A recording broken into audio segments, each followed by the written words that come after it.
मेरे प्रिय आत्मन,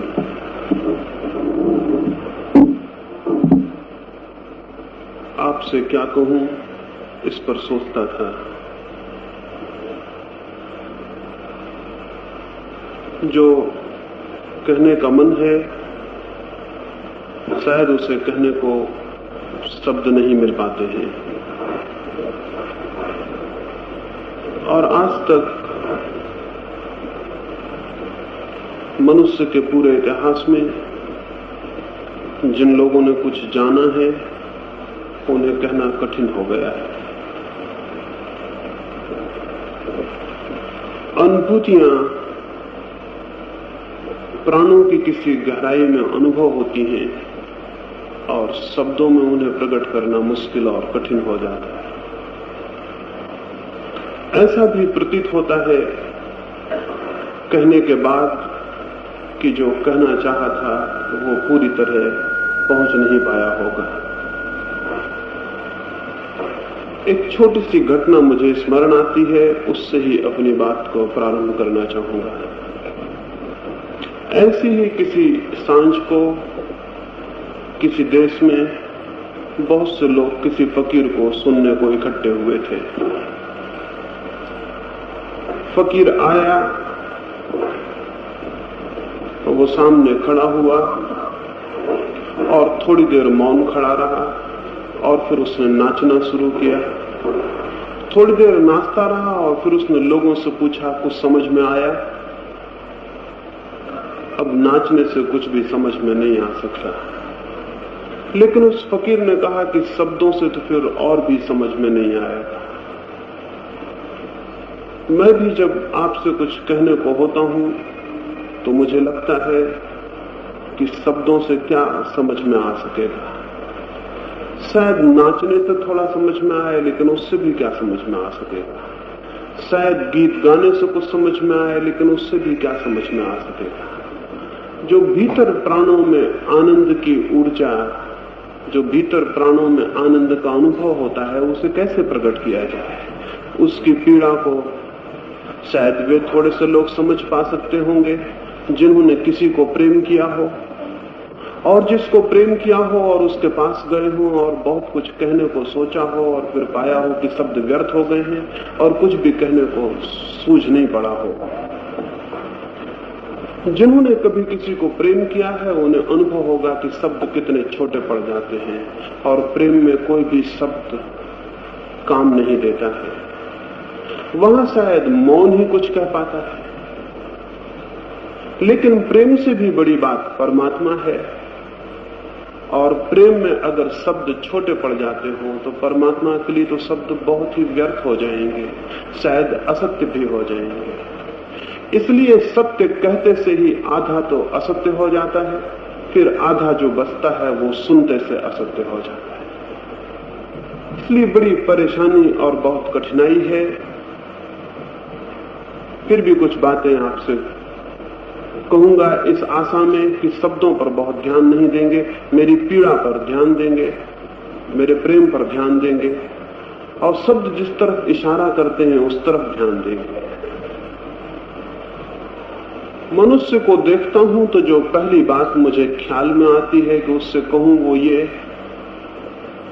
कि हम अपने ही हाथों से वे सब द्वार बंद किए हुए हैं जहां से प्रकाश आ सकता था और आनंद आ सकता था। हम अपने ही हाथों से उस ओर पीठ किए हुए खड़े हैं जिस ओर से जीवन की ज्योति हमें जगा सकती थी और हमारे प्राणों को स्पंदन से और नृत्य से और संगीत से भर सकती थी। आपको भी देखता हूं तो मुझे ऐसा ही लगता है कि आप भी द्वार बंद किए हुए हैं।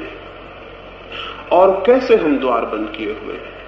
एक छोटी सी बात से सारे द्वार बंद हो गए हैं। जीवन में जो भी पाने जैसा है वो नहीं पाया जा सकेगा अगर उस छोटी सी बात पर हमारा ध्यान न जाए। इस जमीन पर बहुत से आश्चर्य हैं, लेकिन उस छोटी सी बात से बड़ा और कोई आश्चर्य नहीं है। और वो छोटी सी बात यह है कि हम अपने को अस्वीकार किए हुए खड़े हैं। हम में से बहुत कम लोग हैं जिन्होंने अपने को स्वीकार किया हो, जिन्होंने माना हो कि वो हैं। मैं हूं, ये बोध हमारा खो गया है। हम जीते हैं, हम काम करते हैं, हम उठते हैं, चलते हैं और मर जाते हैं, लेकिन होने का, एग्जिस्टेंस का, अपनी सत्ता का, अपनी आत्मा का, अपने प्राणों का कोई अनुभव नहीं हो पाता। ये अनुभव होगा भी नहीं, क्योंकि अनुभव की शुरुआत जिस द्वार से हो सकती थी वो ये है कि हम ये स्वीकार करते, हम किसी तल पर ये अनुभव करते कि मेरा होना है, मेरी कोई सत्ता है, मैं हूं। हम कहेंगे, मेरी बात को सुन के आप कहेंगे, हम तो अस्वीकार नहीं किए हुए हैं, हमें तो अनुभव होता है कि हम हैं। लेकिन कभी आपने ख्याल किया ये अनुभव आपके होने का है या आपके आसपास जो चीजें हैं उनके होने का है? एक आदमी छोटे पद पर होता है, बड़े पद पर चला जाता है तो उसे अनुभव होता है कि मैं हूं, उसे अनुभव होता है मैं कुछ हूं। ये कुछ होना उसकी सत्ता का अनुभव है या उसके बड़े पद का? एक आदमी के पास बहुत धन होता है तो उसे अनुभव होता है कि मैं हूं, ये अनुभव उसकी सत्ता का है या उसकी संपत्ति का है? अगर हम स्मरण करेंगे तो हमें ज्ञात होगा हमें अपने होने का कोई अनुभव नहीं होता, कुछ और चीजों के अनुभव होते हैं और उनको ही हम मान लेते हैं कि हमारे होने का अनुभव है। अगर आपसे आपकी सारी संपत्ति छीन ली जाए, आपके वंश का गौरव छीन लिया जाए, आपका धर्म छीन लिया जाए, आपके वस्त्र छीन लिए जाएं, आपकी उपाधियां छीन ली जाएं, जो ज्ञान आपको सिखाया गया है वो छीन लिया जाए, प्रशंसा और निंदा जो आपको मिली है वो छीन ली जाए, तो आपके पास क्या बच रहेगा? जो दूसरों ने दिया है अगर वो छीन लिया जाए तो फिर आपके पास क्या बच रहेगा? आप एकदम खाली हो जाएंगे और लगेगा कि मर गए। आपके पास अपनी सत्ता का कोई अनुभव नहीं है। और जिसे हम कहते हैं मेरा होना, मुझे लगता है कि मैं हूं, ये होना मेरा नहीं है बल्कि और लोगों ने मुझे जो दिया है उसका ही संग्रह है। स्वयं का ये अनुभव नहीं है बल्कि आसपास से आई हुई प्रतिध्वनियों का संग्रह है। कोई मुझे आदर देता है, कोई सम्मान देता है, कोई निंदा करता है, कोई बड़े पद पर बिठाता है। इस सारी बातों को मैंने इकट्ठा कर लिया है और इसी के संग्रह को मैं समझता हूं कि मैं हूं। ये मेरा होना नहीं है, ये मेरा बीइंग नहीं है, ये मेरा प्राण, ये मेरी आत्मा नहीं है। लेकिन हम इसी को अपना होना समझे हुए हैं। अगर मैं आपसे पूछूं आप कौन है, तो अपना नाम बताएंगे, अपना घर बताएंगे, अपना पद पदवियां बताएंगे, यही आप हैं। अगर ये सब आपसे छीन लिया जाए तो फिर आपके पास क्या होगा? अगर यही आप हैं तो मृत्यु आपसे सब छीन लेगी और फिर आपके पास कुछ भी नहीं बचेगा। यही वजह है कि हम सारे लोग मृत्यु से डरे हुए हैं, हम सारे लोग मृत्यु से घबराए हुए हैं, क्योंकि मृत्यु हमें मिटा देगी। जिसे हम जानते हैं हमारा होना, वो मृत्यु पहुंच देगी, क्योंकि वो हमारा होना ही नहीं है। मृत्यु केवल उसे मिटा सकती है जो नहीं है। जो है उसे मृत्यु नहीं मिटा सकती, उसे कुछ भी नहीं मिटा सकता। जो है उसका मिटना असंभव है, जो है वो नहीं कैसे होगा? एक छोटे से रेत के कण को भी तो नहीं मिटाया जा सकता। विज्ञान की सारी ताकतें भी लग जाएं तो उसे नहीं मिटा सकती, वो रहेगा, वो अपनी मूल सत्ता में रहेगा। आज तक जगत में एक छोटे से रेत के कण को भी नहीं मिटाया जा सका, उसकी सत्ता को नहीं मिटाया जा सकता है। किसी चीज की सत्ता नहीं मिटाई जा सकती। जो है उसे मिटाना असंभव है और जो नहीं है उसे बनाना भी संभव नहीं है। तो हम कैसे मिट जाएंगे? मैं कैसे मिट जाऊंगा? आप कैसे मिट जाएंगे? लेकिन लगता है कि मृत्यु मिटा देगी। असल में जिसे हमने अपना होना समझा है उसे निश्चय ही मृत्यु मिटा देगी, क्योंकि वो है ना, होना ही नहीं है, वो कोई सत्ता नहीं है, वो कोई अस्तित्व नहीं है, उसका कोई एग्जिस्टेंस नहीं है। वो केवल हमारी कल्पना है और कल्पना मिट जाएगी और सपने मिट जाएंगे। तो मैं आपसे कहूं, मैं हूं, मेरी सत्ता है, इसका बोध हमें नहीं है। और जिसे इसका भी बोध ना हो उसके जीवन में आगे और क्या होगा? जिसे अपने होने का बोध ना हो उसके जीवन में फिर आगे और क्या हो सकता है? उसके जीवन में कुछ भी नहीं हो सकता। उसके जीवन में सिवाय दुख के, पीड़ा के और चिंता के कुछ भी नहीं हो सकता। उसके जीवन में आनंद और आलोक नहीं हो सकता है।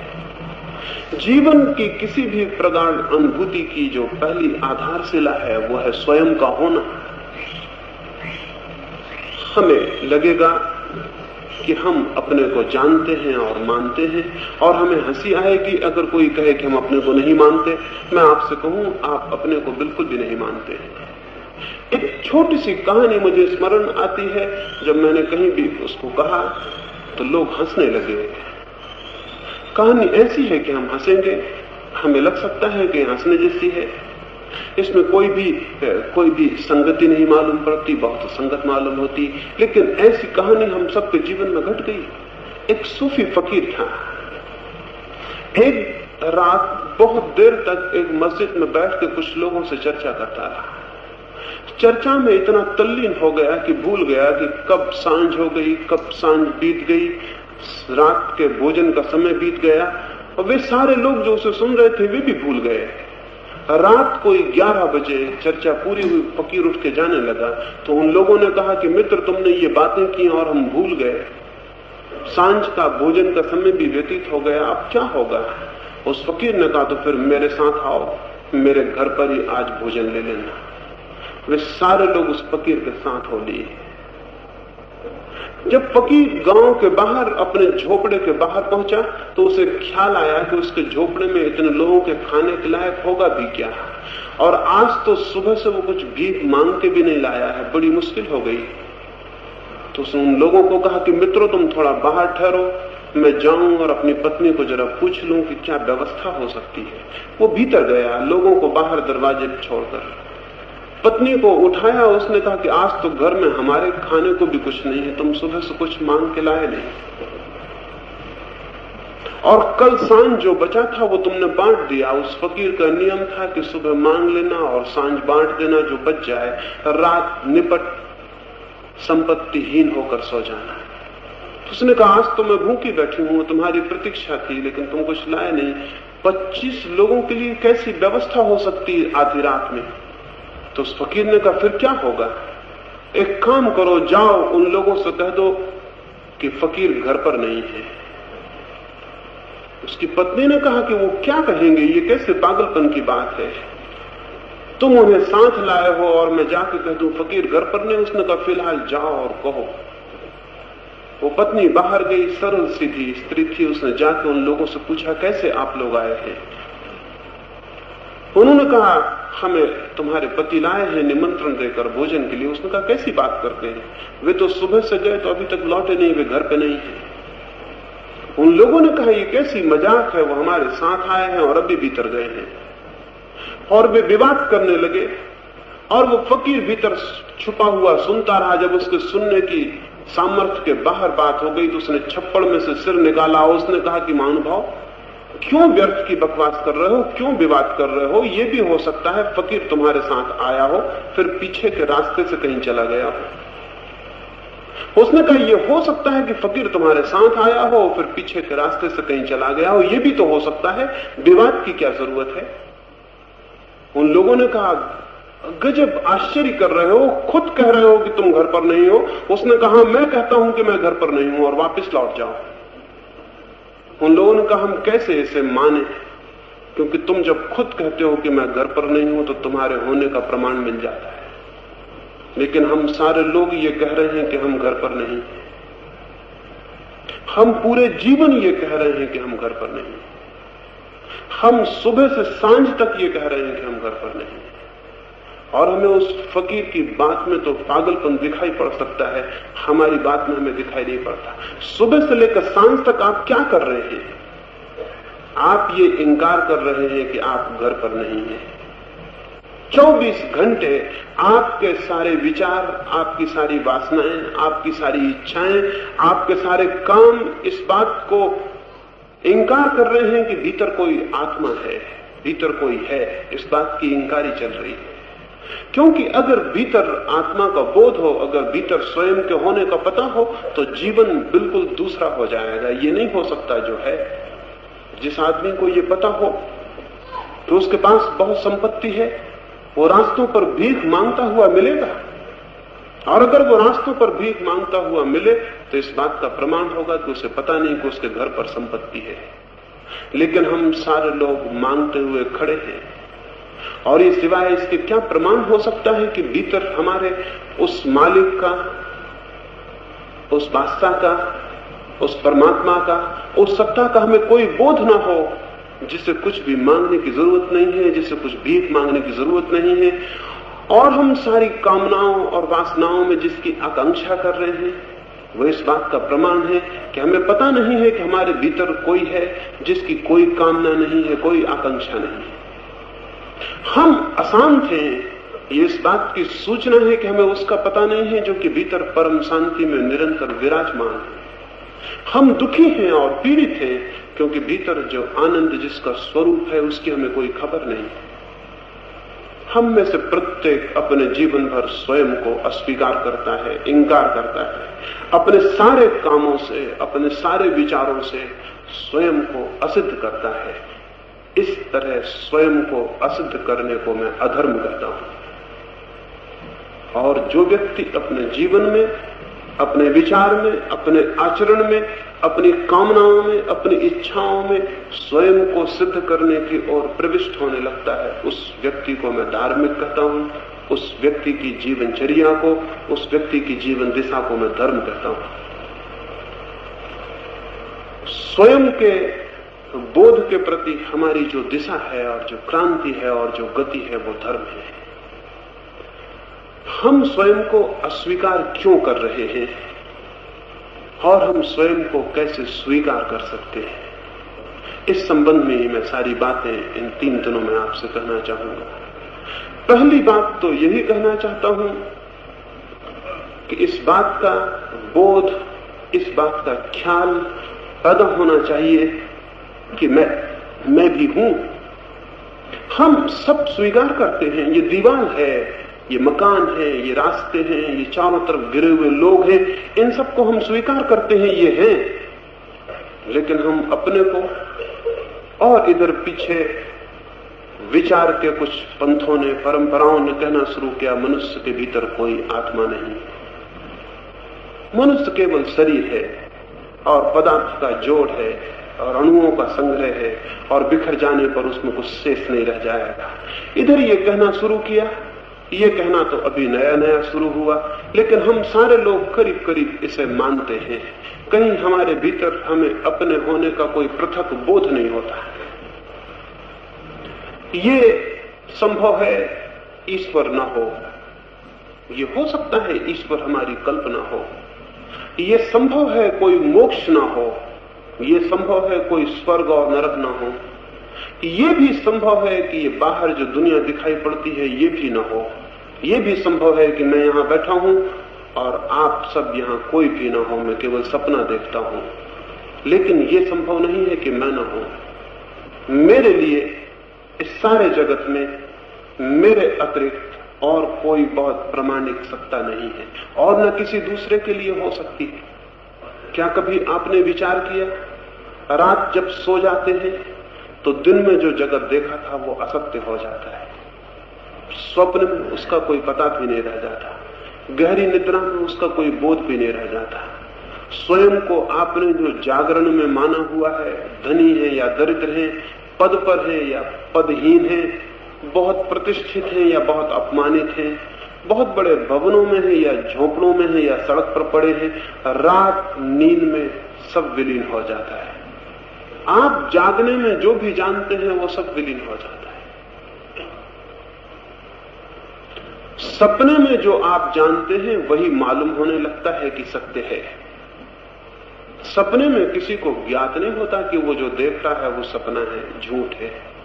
सपने में ज्ञात होता है जो दिखाई पड़ रहा है वो सत्य है। मन की हमारी कुछ ऐसी पकड़ है कि जो दिखाई पड़ता है उसी को सत्य मान लेता है, जो दिखाई पड़ता है उसी को सत्य मान लेता है।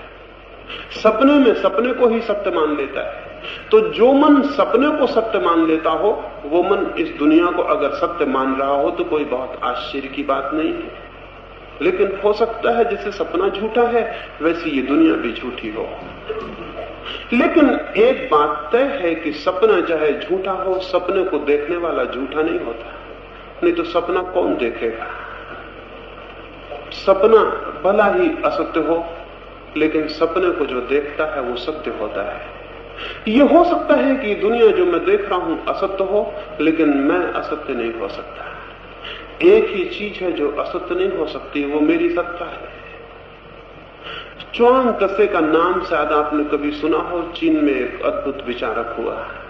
उसने एक रात सपना देखा कि वो सपने में तितली हो गया है और बगिया में घूम रहा है, फूलों पर डोल रहा है। सुबह वो उठा तो बहुत उदास बैठा हुआ था। उसके शिष्यों ने पूछा, आज आप उदास क्यों हैं? उसने कहा, मैं बड़ी मुश्किल में पड़ गया हूं, एक बड़ी उलझन में पड़ गया हूं। रात मैंने सपना देखा कि मैं तितली हो गया हूं। अब मुझे ये शक पैदा हो रहा है, कहीं ऐसा तो नहीं है कि तितली सपना देख रही हो कि च्वांग त्से हो गई। ये भी हो सकता है। अगर च्वांग त्से ये सपना देख सकता है कि तितली हो गया, तो तितली भी ये सपना देख सकती है कि च्वांग त्से हो गई। उसके बाद 30 साल तक वो जिंदा रहा। मरते वक्त भी उसने कहा कि 30 साल हो गए, ये मामला सुलझता नहीं कि मैंने सपना देखा था तितली होने का या तितली मेरे होने का सपना देख रही है। अगर सपने में आप असत्य दुनिया को सत्य मान सकते हैं, कोई भी वजह नहीं है कि जो दुनिया आप सत्य मान रहे हो वो भी असत्य हो। ये मैं नहीं कहता कि वो असत्य है, संदिग्ध है। जो हम जान रहे हैं वो संदिग्ध है। जो भी हम जान सकते हैं वो संदिग्ध होगा, वो कभी असंदिग्ध नहीं हो सकता। कोई आंख, कोई कान कभी असंदिग्ध जगत को नहीं देख सकते। इंद्रियों से जो भी जाना जा सकता है वो संदिग्ध होगा और काम चलाऊ होगा।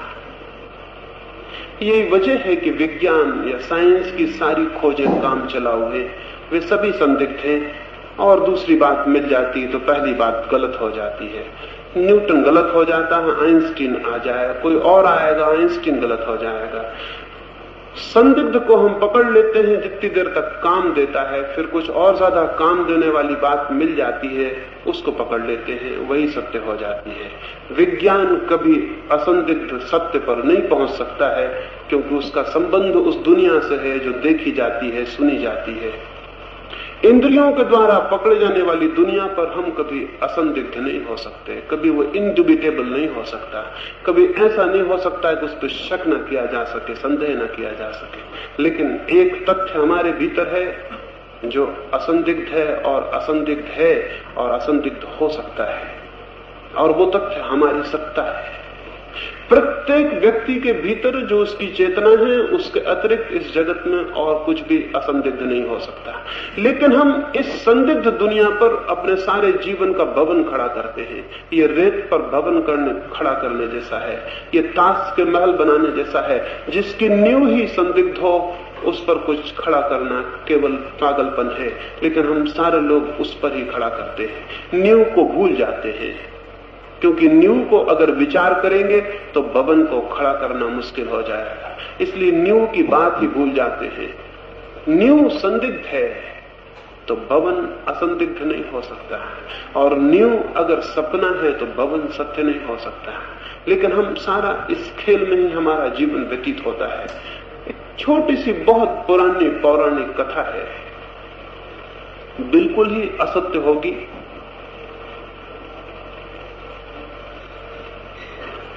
नारद नारायण को पूछे कि मैं सुनता हूं कि कुछ लोग हैं जो कहते हैं जगत माया है और जगत असत्य है। मेरी समझ में नहीं आता ये माया क्या है, ये असत्य होना क्या है, ये इल्यूजन क्या है, ये भ्रम क्या है। तब उस समय दोपहर की एक तेज धूप से भरे हुए दिन में नारायण और नारद एक घने वृक्ष की छाया में बैठे थे। नारायण ने कहा, फिर तुम्हें बताऊंगा, मुझे प्यास लगी है, तुम थोड़ा पानी ले आओ। धूप थी तेज, इसलिए नारद एकदम उठकर ना गए, ठंडी थी छाया वृक्ष की। थोड़ी देर बाद गए,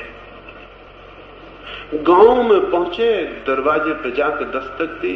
एक युवती ने द्वार खोला, ब्राह्मण का घर था, बहुत सुंदर उसकी लड़की थी। नारद ने उसे देखा, उनका मन बहुत बहुत तीव्र आकर्षण अनुभव किया। उन्होंने कहा कि मुझे पानी चाहिए। नारद ने कहा मुझे पानी चाहिए, मेरे मित्र प्यासे बैठे हैं। उस युवती ने कहा भीतर आए, धूप में बाहर खड़े न हो, पानी लें, खुद पानी पिए, लेकिन खाली पानी कैसे दूं, कुछ थोड़ा सा खा लें फिर पानी ले लें। नारद भीतर गए, उस युवती ने उन्हें भोजन कराया, पानी दिया, और इस बीच उनका मन उससे बहुत आकर्षित हुआ, उसकी सेवा, उसके प्रेम से प्रभावित हुआ। उसका पिता आया और नारद ने कहा कि क्या युवती अविवाहित है? मैं अपना हाथ बढ़ाता हूं, मैं इससे विवाह करना चाहता हूं। और वे विवाहित हुए और उस घर में रहे और भूल गए कि नारायण के लिए पानी लेने आए थे। दिन बीते, माह बीते और वर्ष बीते और उनके बच्चे थे और बच्चे हुए। कोई 12 वर्ष बीते और फिर गांव में बहुत जोर से वर्षा हुई और गांव की जो नदी थी उसमें बहुत पूर आया, सारा गांव डूब गया, घर द्वार बहने लगे। नारद अपनी पत्नी को, अपने 3 बच्चों को लेकर गांव से बाहर निकलने की चेष्टा किए। जोर का पूर था, पानी था तेज। पहले उनका एक बच्चा बहा, उसको बचाने को गए तो 2 बच्चे और छूट गए, उनको बचाने को गए तो पत्नी भी बह गई। वो रोते और चिल्लाते नदी पार किए, बेहोश होकर गिर पड़े। सारा घर, सारा परिवार नष्ट हो गया था। वे बेहोश पड़े थे, तब किसी ने उन्हें उठाया और कहा कि नारद उठो, कितनी देर हो गई, मैंने तुमसे कहा कि पानी ले आओ, लेकिन तुम हो कि सो ही गए। ठंडी हवा थी, शीतल छाया थी, नारद की नींद लग गई थी और ये सारा सपना उन्होंने देखा। नारायण ने कहा कुछ समझे? नारद ने कहा सब समझ गया। मेरा तो यहां सब बना और सब मिट गया और थोड़े ही क्षणों में 12 वर्ष की जीवन कथा मेरी व्यतीत हुई। नारायण ने कहा इससे ज्यादा और कुछ संसार नहीं है, और जो उसे माया कहते हैं, इस वजह से माया कहते हैं, वह हमारी कामनाओं का प्रतिफलन है और हमारी इच्छाओं का बहुत घना रूप है और हमारे सपना देखने के मन की बड़ी तीव्र आकांक्षा का प्रतिफलन है, उसका प्रोजेक्शन है। ये हमें लगता है कि ये कैसे हो सकता है कि नारद थोड़ी सी क्षण को सोए और 12 वर्ष बीत गए। आपने सपने में देखा होगा, थोड़ी देर में वर्षों का सपना आप देख सकते हैं, थोड़ी देर में वर्ष बीत सकते हैं सपने में। ये जो हमारा समय है और ये जो हमारी कल्पना है, वो सपने में प्रगाढ़ हो सकती है, लेकिन जाग के पाया जाता है कि सब सपना था। जो लोग इस जीवन से भी जागे हैं, उन्होंने भी इसे सपने से ज्यादा नहीं पाया है। जो सोए हैं उन्हें सत्य है, जो जाग जाते हैं उन्हें असत्य हो जाता है। सोने में ही संसार की सच्चाई है, जो जाग जाता है उसे संसार सत्य नहीं मालूम होता। ऐसा अर्थ नहीं है कि दीवारें मिट जाती हैं और रास्ते मिट जाते हैं और लोग मिट जाते हैं। अर्थ है कि संसार के प्रति हमारा जो मूल्यांकन है, संसार को देखने की हमारी जो धारणा है, संसार को सत्य मानकर, सब कुछ मानकर उसके केंद्र पर जीने की जो कल्पना है, वो व्यर्थ हो जाती है और ज्ञात होता है हम कुछ ऐसी जगह भवन बना रहे थे जहां कोई बुनियाद नहीं थी और हम कहीं हवा के घर बनाने में तल्लीन थे। लेकिन इस सारी संदिग्ध दुनिया के बीच, इन सारे सपनों के बीच कुछ एक सत्य भी है और वो स्वयं की सत्ता है। बाहर की सारी दुनिया उस अर्थ में सत्य नहीं है जिस अर्थ में स्वयं का होना सत्य है। वह हमारी निकटतम सच्चाई है, उससे निकट हमारे और कोई भी नहीं है, वही हम हैं। उसे छोड़कर हम सब खोजते हैं, ये पागलपन है। उसे छोड़कर हम सब की तलाश करते हैं, अंत में हम पाएंगे हमारे हाथ खाली हैं और कुछ भी हमने नहीं पाया। उसे छोड़कर हम जो भी बनाएंगे, हम पाएंगे कि वो बना हुआ सब गिर गया है और धूल धूसरित हो गया है। उसे छोड़कर हम जो भी पालेंगे, आखिर में हम पाएंगे वो पाने का भ्रम है और उपलब्धि कुछ भी नहीं है। इसलिए मैंने कहा कि पहली बात, पहला आधार जीवन को सत्य की ओर ले जाने का स्वयं की सत्ता है। मुझे किसी न किसी रूप में स्वयं की सत्ता के प्रति जागना होगा। अगर मैं चाहता हूं कि मैं जीवन की सच्चाई को जानूं, अगर मैं चाहता हूं कि मुझे आनंद आलोक उपलब्ध हो, अगर मैं चाहता हूं अंधकार होने की कोई गुंजाइश नहीं है। से सब असत्य हो सकता है, से सब व्यर्थ हो सकता है, से सब अर्थहीन हो सकता है, से सब सपना हो सकता है, लेकिन कुछ है जो सपना नहीं है। सपने को देखने वाला सपना नहीं है, सपने के बीच घिरा हुआ सत्य है। तो मैं सत्य की क्या परिभाषा करता हूं? सपना में उसे कहता हूं जो दिखाई पड़ता है, सत्य में उसे कहता हूं जो देखता है। सपना में उसे कहता हूं जो बाहर है, सत्य में उसे कहता हूं जो भीतर है। सपना में उसे कहता हूं जो स्वयं से अन्य है, सत्य उसे कहता हूं जो स्वयं की सत्ता है। इस स्वयं की सत्ता का बोध, इसका विचार, इस दिशा में प्राणों की अभीप्सा और प्यास जगनी चाहिए। मैं देखता हूं, अगर आपके की कल्पना में, आपके विचार में, आपकी दृष्टि में कभी ख्याल भी उठे कि हम आनंद को कैसे पाएं, सत्य को कैसे पाएं, तो भी आप कहीं और खोजेंगे स्वयं को छोड़कर। कोई शास्त्र में खोजने चला जाएगा, कोई संसार को छोड़कर सन्यास में खोजने चला जाएगा। कि बड़ी आश्चर्य की बात है कि जो लोग इस पूरे संसार को असत्य कहने में समर्थ हैं, वे लोग फिर भी संसार को छोड़कर सन्यास खोजने की चेष्टा करते हैं। अगर ये पूरा संसार असत्य है तो सन्यास कैसे सत्य होगा? अगर ये घर द्वार असत्य है तो इनको छोड़ना कैसे सत्य हो जाएगा? अगर धन असत्य है तो धन का त्याग कैसे सत्य हो जाएगा? अगर धन असत्य है तो धन का त्याग तो और भी असत्य होगा, क्योंकि वो असत्य का भी असत्य, उसकी भी छाया होगी। अगर एक आदमी कहता हो कि जो रात भूत दिखाई पड़ते हैं वे असत्य हैं, इसलिए उनसे भागो, तो हम कहेंगे तुम्हारा मस्तिष्क दुरुस्त है या गड़बड़ है। अगर भूत असत्य हैं तो भागने का कहां कौन कारण है? जो भूत को देखकर भागता है वो भूत को सत्य ही मानता होगा। संसार को देखकर भागने वाला उतना ही संसार को मानता है जितना संसार को पाने की इच्छा से लालायित मन। इन दोनों के मानने में कोई भेद नहीं है, दोनों संसार के सत्य को मानते हैं। संसार कुछ है, कोई कपड़ों को मानता है तो अच्छे से अच्छे कपड़ों को खोजता है, कोई वो भी कपड़ों को मानता है जो कपड़ों को छोड़ने की चेष्टा करता है और वहां खोजता है। कोई व्यक्ति जब सत्य के प्रति उत्सुक होता है तो एक नई भ्रांति पैदा होती है। वो भ्रांति होती है कि वो संसार को छोड़े और सन्यास को पकड़े। मैंने कहा आपसे, जो भी दिखाई पड़ता है वो असत्य है। संसार भी असत्य है और संसार में ग्रहण किया गया सन्यास भी असत्य है। जो देखता है और जानता है वो सत्य है। जो संसार को भी देखता है वो सत्य है और जो सन्यास को भी देखता है वो सत्य है। वो देखने वाली जो हमारे भीतर एक सत्ता है, वो जो सारे अनुभव को अनुभव करने वाला हमारे प्राणों का केंद्र है, उस केंद्र को जब तक कोई नहीं पकड़ता और नहीं पहुंचता तब तक वो विकल्पों को बदलेगा।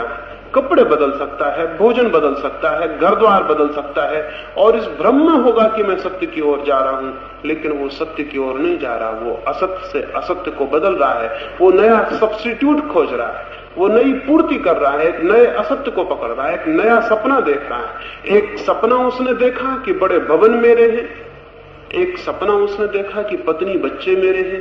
अब वो एक दूसरा सपना देख रहा है कि न भवन मेरा है न पत्नी बच्चे मेरे हैं, मैं तो सन्यासी हूं। अब वो दूसरा सपना देख रहा है। सपने से जागना बड़ी दूसरी बात है। सपने से जागने का अर्थ है कि अब हम अपना तादात्म्य, अपनी आइडेंटिटी किसी से भी नहीं कर रहे।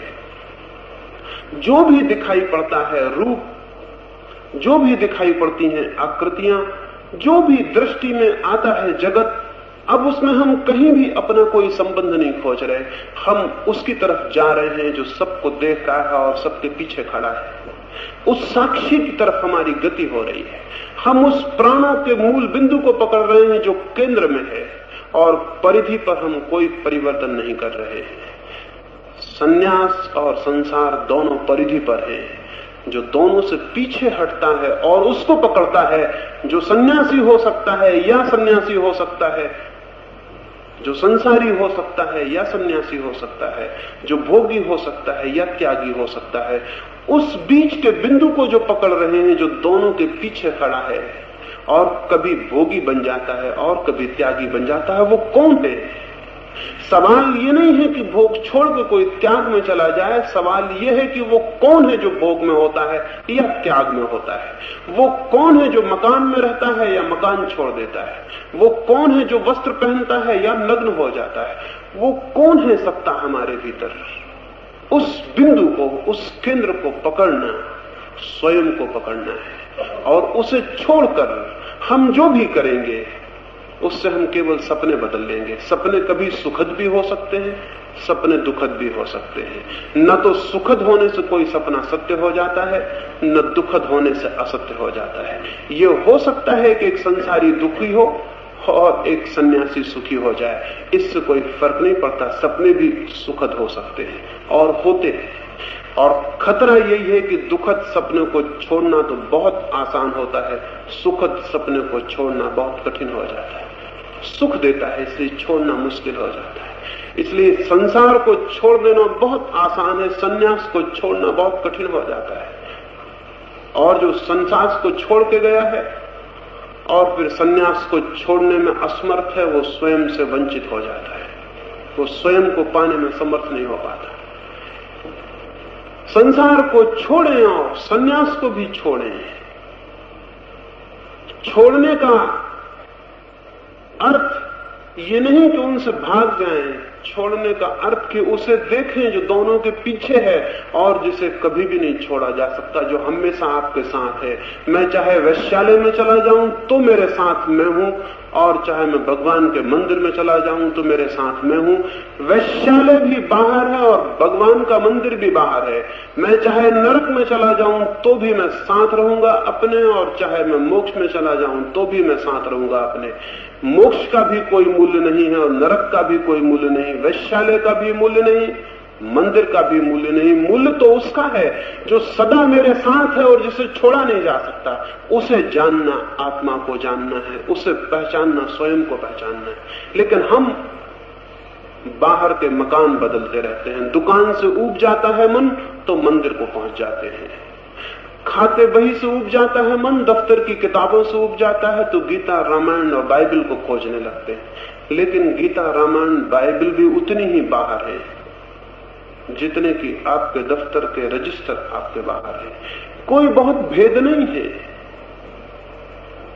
रजिस्टर को पढ़ते वक्त आप एक सपना देख रहे हैं, बाइबल को पढ़ते वक्त, गीता को पढ़ते वक्त दूसरा सपना देख रहे हैं। दोनों हालत में आप अपने बाहर देख रहे हैं। वैश्यालय में गए हैं तब एक सपना देख रहे हैं, मंदिर में गए हैं तब दूसरा सपना देख रहे हैं। दोनों स्थितियों में अपने बाहर देख रहे हैं। स्वयं को देखना है, और स्वयं को देखना बड़ी दूसरी बात है, बड़ी क्रांति की बात है। स्वयं को देखने का अर्थ है कि मैं दृष्टि को दृश्य से खाली कर लूं, जो भी दिखाई पड़ता है उसे छोड़ दूं, क्योंकि जब तक कुछ मुझे दिखाई पड़ता रहेगा तब मेरा मन बाहर किसी न किसी चीज को पकड़े रहेगा और भटका रहेगा। तब तक मैं स्वयं को नहीं पा सकूंगा। दृश्य खाली हो जाए और दृष्टि शून्य हो जाए तो स्वयं के दर्शन शुरू होते हैं। उसका मैं विचार करूंगा कि कैसे स्वयं के दर्शन हो सकते हैं, कैसे दृष्टि खाली हो सकती है, कैसे हम उपलब्ध हो सकते हैं उसे जो कि सत्य है। लेकिन उसके पहले आज तो इसी बात पर आपसे कहना चाहता हूं कि आपके ख्याल में कहीं ये आघात पड़ ही जाना चाहिए कि जिसे हम जीवन मान के चल रहे हैं वो स्वयं से पलायन है, अपने से भाग के जाना है। लेकिन अपने से भाग के जाइएगा कहां? कोई अपने से भाग सकता है? चाहे कितनी ही संपत्ति उपलब्ध हो जाए तो भी अपने से भाग नहीं सकते, और चाहे कितना ही बड़ा पद उपलब्ध हो जाए तो भी अपने से भाग नहीं सकते। चाहे कहीं भी पहुंच जाएं, अपने से भाग नहीं सकते। अपने से भागना असंभव है। ये एस्केप संभव नहीं है, ये पलायन संभव नहीं है। हम बुला सकते हैं अपने को, लेकिन अपने से भाग नहीं सकते, अपने से बच नहीं सकते। कैसे कोई अपने से बचेगा? क्या ये संभव है? लेकिन हमारी सारी चेष्टाएं इसी तरफ लगी हैं। हम अपने को भूलने में लगे हैं। अगर आधुनिक मनुष्य के मन का विश्लेषण हो तो एक ही बात दिखाई पड़ेगी, हर व्यक्ति अपने को भूलने में लगा है।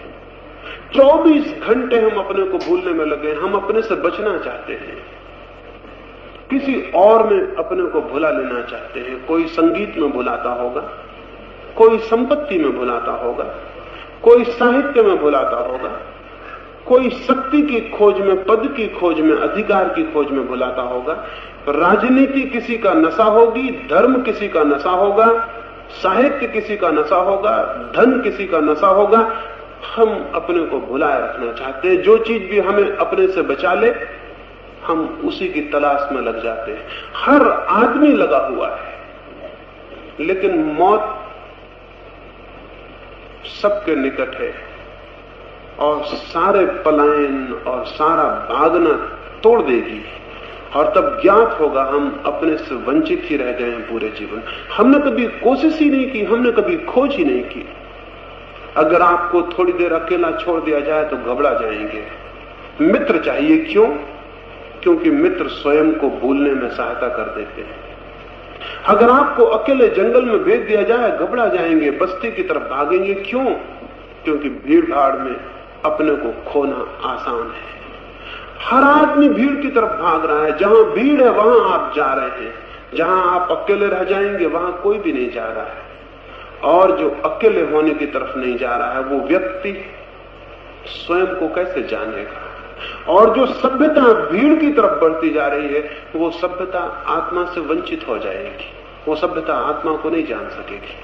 हम सब भीड़ से गिरते जा रहे हैं और एकांत में और अकेले में होना घबराहट देने लगा है। कोई अकेला नहीं होना चाहता। आप अकेले होना चाहते हैं, अपने से पूछें। किसी शांत क्षण में अपने से पूछें, क्या मैं अकेला होना चाहता हूं? क्या मैं अकेला रह सकूंगा? क्या मैं अकेला जी सकता हूं? और अगर नकारात्मक उत्तर आए और भीतर से खबर आए कि अकेले तो नहीं हो सकते, अकेले तो नहीं जी सकते, तो फिर स्मरण रखें, कभी सत्य का आपको अनुभव नहीं हो सकता है। सत्य का अनुभव भीड़ में नहीं, अकेले में है। सत्य का अनुभव दूसरे लोगों में नहीं, स्वयं में है। और अगर आप अकेले नहीं हो सकते तो आप सत्य से विपरीत दिशा में जा रहे हैं, स्वयं से विपरीत दिशा में जा रहे हैं। जर्मनी में एक फकीर था, एकाहार्ट, एक दूर जंगल में गया हुआ था। एक झाड़ के नीचे अकेला बैठा था। कुछ और लोग भी शिकार को जंगल गए थे। उन्होंने देखा गांव का फकीर है, एकाहार्ट अकेला बैठा है। सोचा कैसा अकेले में उसे बुरा नहीं लग रहा होगा, सोचा अकेले में कैसा परेशान नहीं होता होगा, चले और उसे साथ दें। वे उसके पास गए और उन्होंने कहा, एकाहार्ट, सोचा हमने अकेले बैठे हो, घबरा गए होगे, ऊब गए होगे, कोई पास नहीं, बिल्कुल अकेले बैठे हो, कैसी परेशानी नहीं मालूम होती होगी। ये सोचकर हम आए कि चलो तुम्हें साथ दें। एकाहार्ट ने आंखें खोली और उसने कहा, मित्रों, तुम्हारी बड़ी कृपा है, लेकिन इतनी देर में अपने साथ था, तुमने आके मुझे अकेला कर दिया।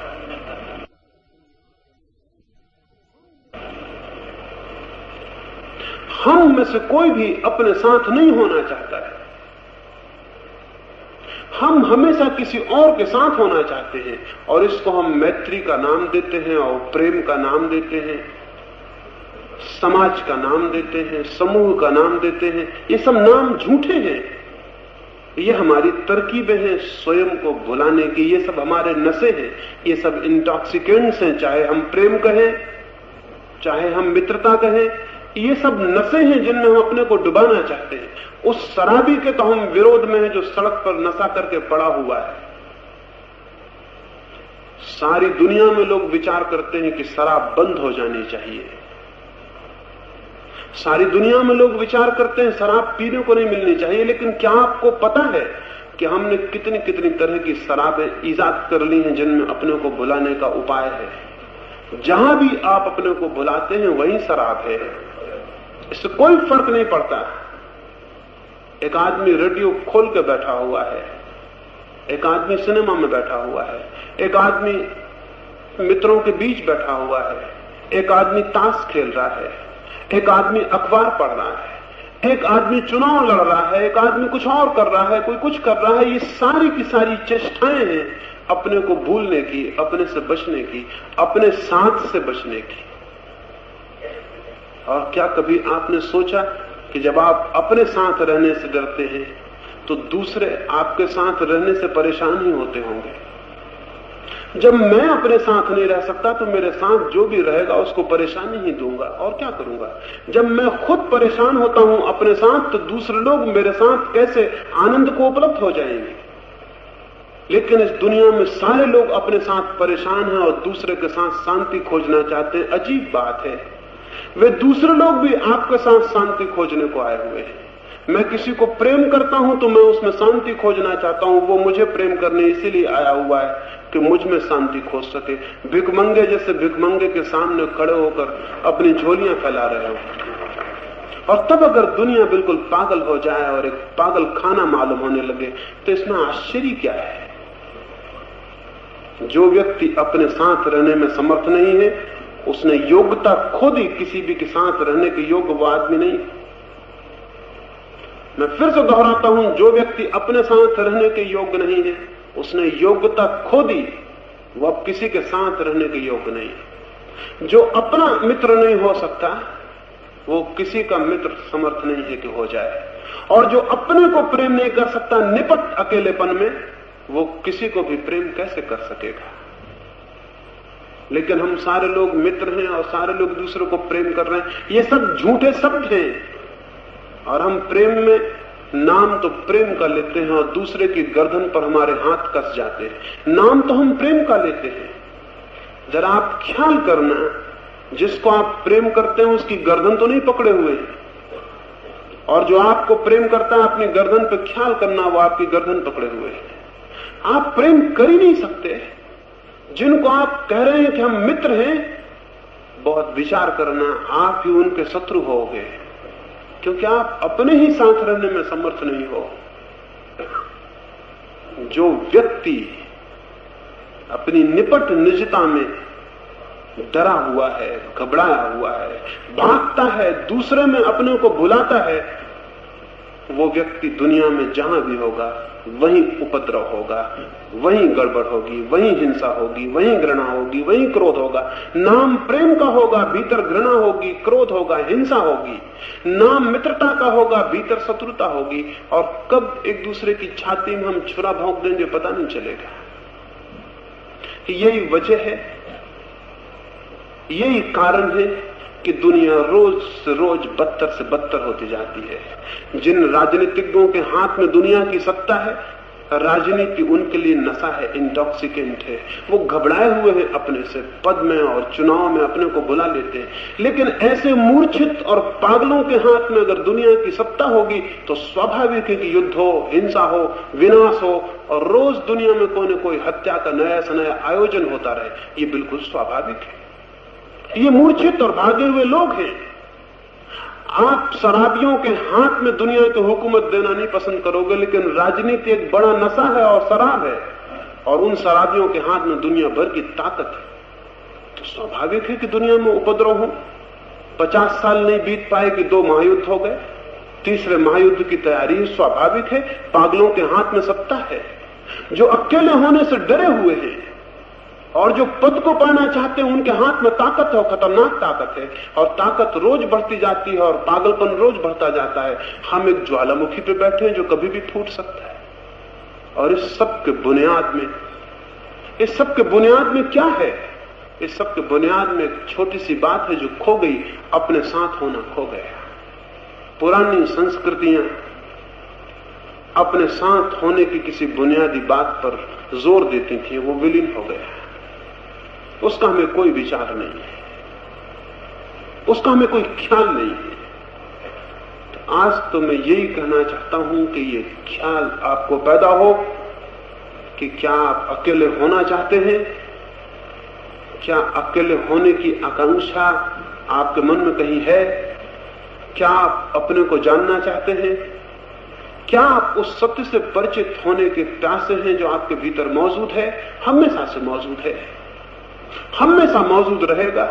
आप कितने ही भागें और कितने ही दौड़े, उससे आप बच नहीं सकते। और वही अकेला सत्य है जो वास्तविक है और जिस पर कोई आधार रखे जा सकते, उससे ही हम भाग रहे हैं। जो हमारा है उससे हम भाग रहे हैं और जो हमारा नहीं है उसे हम पाना चाहते हैं।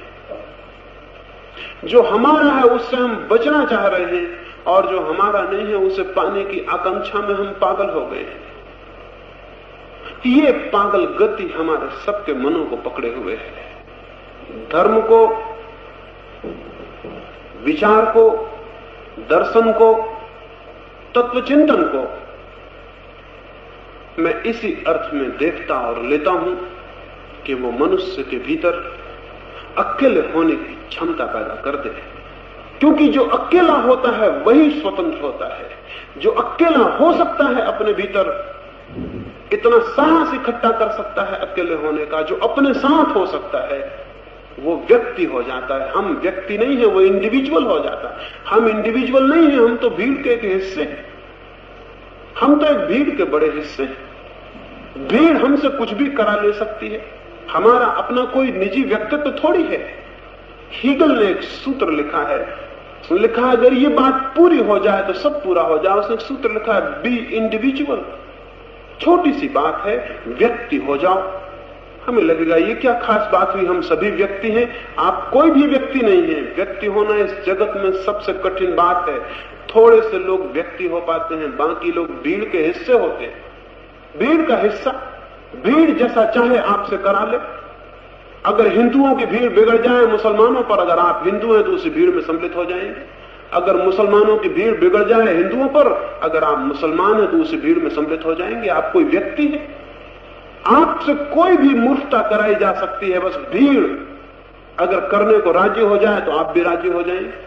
अभी हिंदुस्तान पाकिस्तान का बंटवारा हुआ तो हिंदुओं ने मुसलमानों के साथ, मुसलमानों हिंदुओं के साथ जो किया वो कोई व्यक्ति कर सकते थे। अगर उन भीड़ के लोगों को अलग पकड़ लिया जाए और उनसे पूछा जाए अकेले में तुमने जो किया क्या तुम अकेले करने को राजी हो सकते हो, तो वो राजी नहीं होंगे। वो कहेंगे वो तो सब लोग कर रहे थे इसलिए हमने भी किया, तो सारे लोग कर रहे थे इसलिए हमने भी किया। आप खुद ही ख्याल करो, बुराई, बड़ी से बड़ी बुराइयां दुनिया में भीड़ ने की हैं, अकेले व्यक्तियों ने नहीं की है। दुनिया में जितने बड़े उपद्रव, जितनी हिंसा, जितना युद्ध, जितनी अमानवीयता होती है वो भीड़ से, क्राउड से होती है, इंडिविजुअल से, व्यक्ति से नहीं होती। और स्मरण रखो आप ये भी कि दुनिया में जो भी ऊंचाइयां हैं, जो भी श्रेष्ठताएं हैं, जो भी सौंदर्य की, सत्य की या प्रेम की अनुभूतियां हैं, वो भीड़ की नहीं व्यक्तियों की हैं, निपट अकेले व्यक्तियों की। दुनिया में जो भी श्रेष्ठ जन्म पाता है वो व्यक्ति से पाता है और जो भी निकृष्ट जन्म पाता है वो भीड़ से पाता है। अब तक दुनिया में महावीर की या बुद्ध की या क्राइस्ट की या कृष्ण की अनुभूतियां कोई भीड़ की अनुभूतियां नहीं है कि किसी क्राउड ने की हो, किसी समूह ने और समाज ने की हो। निपट अकेले व्यक्तियों की अनुभूतियां हैं। कोई बड़ा काव्य हो, कोई बड़ा गीत हो, कोई बड़ा संगीत हो, कोई बड़ा सत्य हो, सब व्यक्तियों से पैदा होते हैं। भीड़ से कुछ पैदा नहीं होता। भीड़ एकदम सुंदर को, शिव को, सत्य को पैदा करने में असमर्थ है। लेकिन जो भी असत्य, जो भी हिंसा, जो भी युद्ध, जो भी बुराई पैदा होती है वो भीड़ से पैदा होती है।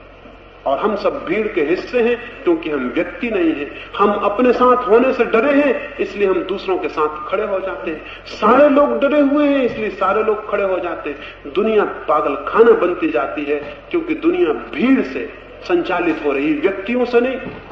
और हम व्यक्ति नहीं हैं। हम में से कोई भी व्यक्ति नहीं है। हम तभी व्यक्ति होंगे जब हम अकेले में अपने साथ होने की क्षमता को उत्पन्न करें।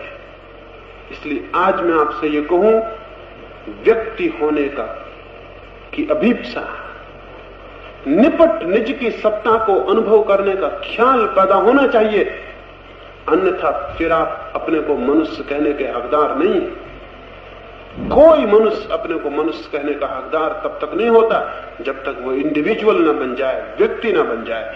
सारा भीड़, समाज, संप्रदाय, समूह और धर्मों के नाम से खड़े हुए दुनिया भर के ऑर्गेनाइजेशंस, इनका कोई संबंध सत्य से नहीं है। जहां भीड़ है वहां सत्य से कोई संबंध नहीं है। जहां आप अकेले हैं, निपट अकेले हैं, वहां आपका सत्य से संबंध हो सकता है। इसलिए धर्म के जो संगठन हैं उनको मैं धर्म नहीं कहता। धर्म के सब संगठन राजनीति के संगठन हो जाते हैं, संगठन होने से राजनीति के हो जाते हैं। धर्म तो निपट व्यक्ति की बात है। प्रेमियों का कोई संगठन है दुनिया में, और अगर प्रेमियों का संगठन हो तो क्या होगा? प्रेम मुश्किल हो जाएगा। लेकिन धर्म के संगठन है, प्रार्थना के संगठन है। अगर प्रेम का संगठन नहीं हो सकता तो प्रार्थना के संगठन कैसे हो सकते हैं? प्रार्थना तो निजी बात है, स्वयं के और सत्य के बीच। कोई बीच में उसके आने का कोई सवाल नहीं है। लेकिन ये संगठन खड़े हैं, हिंदू हैं, मुसलमान हैं, जैन हैं, ईसाई हैं, ये संगठन खड़े हैं और ये संगठन खतरनाक सिद्ध हुए। इन्होंने धर्म को नष्ट कर दिया जमीन से।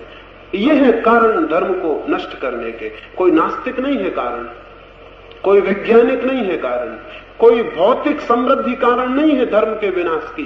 धर्म के विनाश का कारण है धर्मों के नाम से संगठन, क्योंकि धर्म का संबंध तो व्यक्ति से है, संगठन से नहीं है।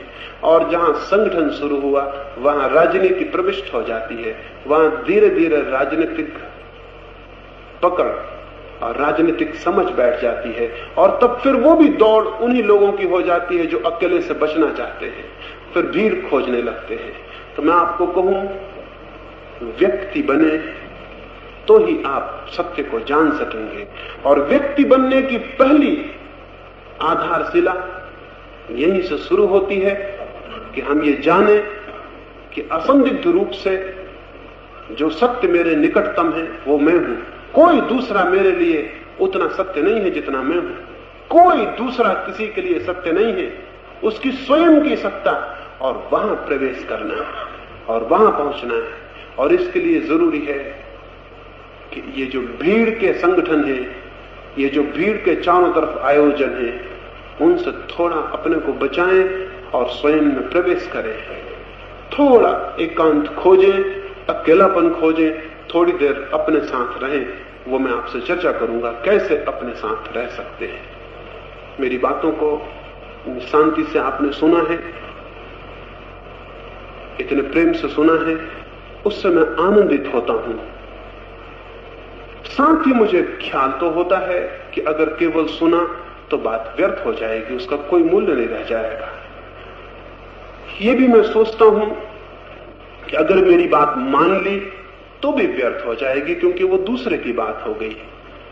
तो मुझे बड़ी दिक्कत होती है कि फिर आपके मैं क्या कहूं।